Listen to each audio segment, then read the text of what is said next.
Hello and welcome to Billy Ho Sports. It's the biggest weekend of the Saratoga meet featuring the grade 1 Travers stakes, which I already have a preview video out on that one. So be sure to give it a look.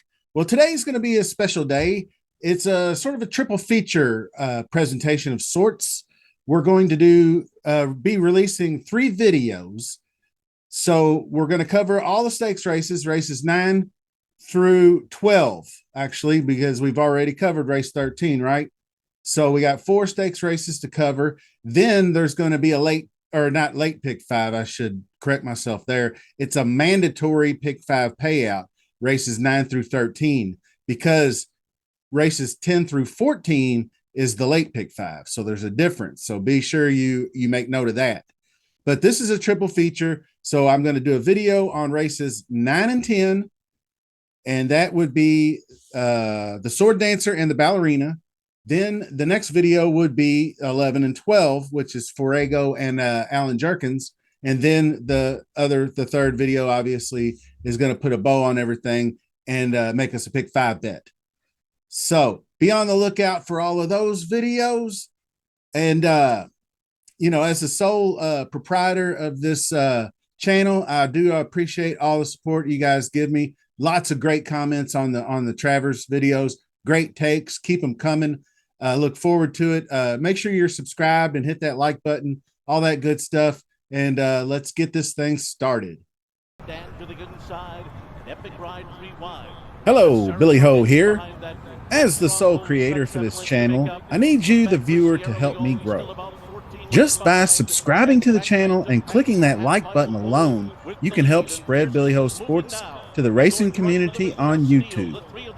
But there are other ways you can help.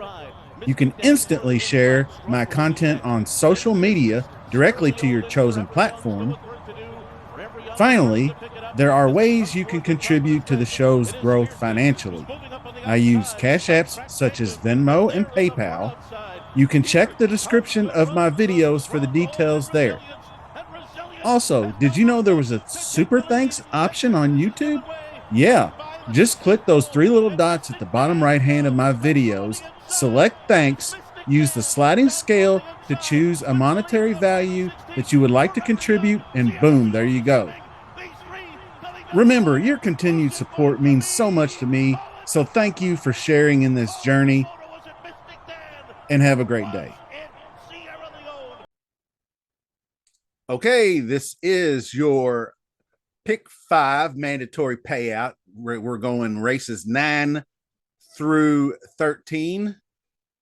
I do believe there is another late pick 5 that will go race 10 through 14, but this is the one that's the mandatory payout, and this is the one that's all the stakes races. So this is the one is more important. There you have it. Mandatory pay pick 5, 50 cents, 9 through 13. That's what we're covering today. So let's kick it off with the 1.5 mile sword dancer. Now, I have videos out on the Travers, full breakdown, full field, past performances, picks, and all that. So check that video out. Then I have 2 separate videos on these 4 stakes races. I have one 9 and 10, sword dancer, ballerina. Put those 2 together. Then I have an 11 and 12, Forego and Alan Jerkins put together. So those 3 separate videos are all for like the individual racing bets. And this is going to be a collective pick 5. Obviously, we're going to do a pick 5 bet. So let's get it. So if you watched my other videos, you saw I landed more on the 2 and the 4 measured time. And obviously, Silver Knot are your top 2. Now that could be just your first leg. You could just say, eat the chalk in the first leg. We go 2-4. We try to find value elsewhere. But if you think by some chance there is an upset in this race, you could include Soldier Rising. I'm just going to stick with the 4 and the 6 to keep the ticket price down. So we'll take the chalk in the first one, 4-6. And actually, if I do have the money left over after the end, then we might even add in the 1 horse to this one. But it's going to be 4-6 for leg 1.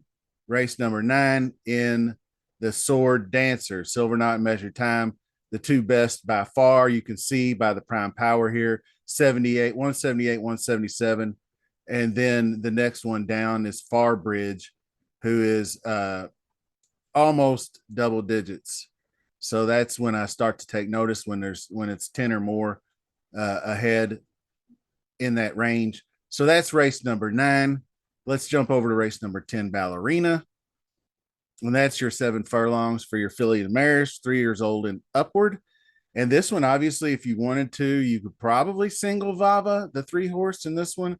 But this one's going to be fairly chalky again. I'm going to go 3, 4, 5 right here on top. Vava, Scylla, and Society. These are by far the 3 best horses in the race by a clip. I just can't see any of the other ones. Chi-Town Lady, Positano Sun. I mean, neither one of them. You could single Vava, like I said, but to cover our basis, we're going to go 4, 5 on this one. And you can see the 6 and the 7.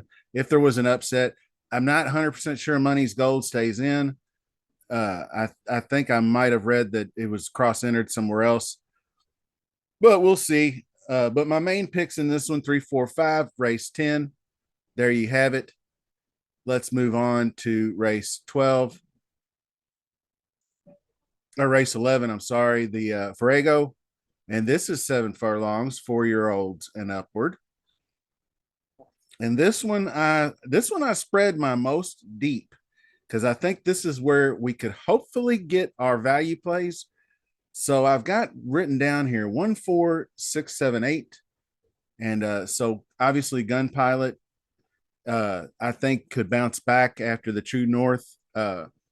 So, and could be a little bit better, save a little ground on the inside, and maybe have a better chance at making a run down the stretch for this one. 3-1 Morning Lion's not great, but I think it could move up the ladder. Then we have the 4 horse, which is Baby Yoda. I think will be absolutely value. It's 6 or 8-1, somewhere in that range. I think that Baby Yoda can bounce back from this. And it wasn't really that disappointing a race. I know it looks like a bounce when you go from 103 to 88, but I'm telling you, when you watch this race, Nakatomi and Skelly gets out so fast. Well, it's actually Skelly doesn't get out fast for some reason. Skelly, the last several races, has broken slowly. It was a little better in this one, though. Skelly got out pretty decent. The best break in the last 3 races for him. But then Nakatomi ran him down. And so it was just a little bit, maybe more than Baby Yoda could handle after such a strong effort in the True North. So this is more of this is probably a better spot. Now I know Twisted Ride's in this race, but I think that was just Twisted Ride just kind of ran his peak race. So I don't feel like Twisted Ride's going to be in this one. So then you have number 6, Mulligan. Throw in the favorite. It's Flavian Pratt. What can you say? The Nehrude was impressive enough. He's got the speed figures to get it done. Can't leave him out.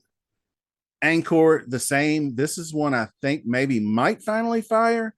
Did, this 100 in the optional claimer, but the Aristides, I think, had a little bit of a troubled trip, then ran lights out in the Kelly's Landing up against Close the Game Sugar, who could be better than any of these horses here. So Angkor is one that I think's been trending toward a really big race. This 98 proves it. I think he can hit triple digits in the next one. So I'm definitely including him in the pick 5. Then, of course, I am going to include my winner at the 9-2, Cagliostro for Sherry DeVoe, Jose Ortiz.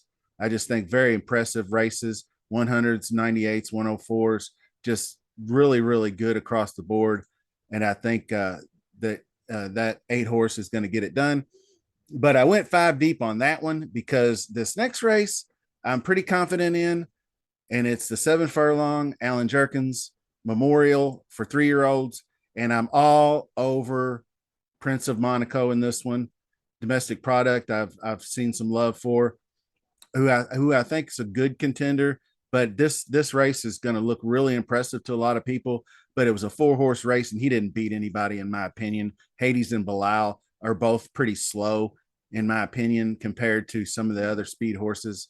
Domestic Product does have some good speed, though. I'm not denying him that.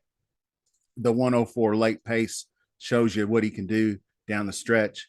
And then you do have Vetriano is a really, really long shot here, but this is the one I have to single. Prince of Monaco, this went out of the gate 100, almost running down Bookham Dano after a really rough start where he was bumped and pinched and way back off the pace. Like I've mentioned in my previous video, 14 lengths off at the second call, and then runs them all the way down to a half length going 7.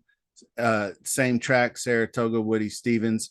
And that was the first off the long layoff too. So got to be eligible to improve, even though it was a little freshening. So it's technically not second off the layoff. So just had a 2-month break, should be just ready to fire. All these workouts were handily. This one was out of the gate, 14 of 46, 5 in a minute out of the gate. This horse is going to fire. So that's why I shied away from Timberlake for the win, because I think Timberlake's sitting on a really good effort, but I don't think Timberlake is going to be able to match what Prince of Monaco is going to bring to the table in this one. So Timberlake is, I think, going to be maybe a second place type horse underneath Hughes, but you also have Bookham Dano and Otto the Conqueror, not so much, but you also have Bookham Dano in there as well. So I am single in the 5, Prince of Monaco in race 12. Now let's get to the big one, the Travers, leg 5. Really don't exactly know where to go with this one, but I am going to go, I believe 5, 6, 7, 8, 4 or 5 deep. It's possible I would include Torpedo Anna. I would really feel like a fool if she came out and just dominated, and then, I didn't have her in the pick 5. So I'm going to go ahead and include 1. So we're going to go the 1 and the 2, Sierra Leone and Torpedo Anna. And then we're going to add in 6 through 8. I want to put Anna Marie in. She's probably not going to win the race. I keep saying she because it's Marie in the name. This one gets me every time. But I love the blinkers going on. I love the fact that he ran pretty solid and hasn't had the fair trip in the last 2 races. So I think that this horse is ready to just blast off for a big race, at least be on the board and competitive down the stretch, running alongside dead closer like Sierra Leone. And then you have Dornoch. I think Sierra Leone and Dornoch are my top 2 choices, so Dornoch has to be an include. And then you have Fierceness, and it's more of a FOMO include than anything else, because if he fires, I don't think he'll fire the way he did in the Jim Dandy. I still think the 10 furlongs is a little bit too ambitious, but it's probably going to be an include anyway, the 8 horse. So you got 1, 2, 6 through 8 for leg 5 of the triple, or of the late pick 5. Sorry. So to put a bow on it, we have leg 1, race 9. I have 1, 2, 4. Race 10, 3, 4, 5. Race 11, 5 deep, 1, 4, 6, 7, 8. Race number 12 is my single, the 5. Then race number 13, we're going 1, 2, 6, 7, and 8. That'll do it for the Pick 5 video. Best of luck this weekend. Thank you so much for all the support and the kind words in the comments. Best of luck this week, and we will see you soon.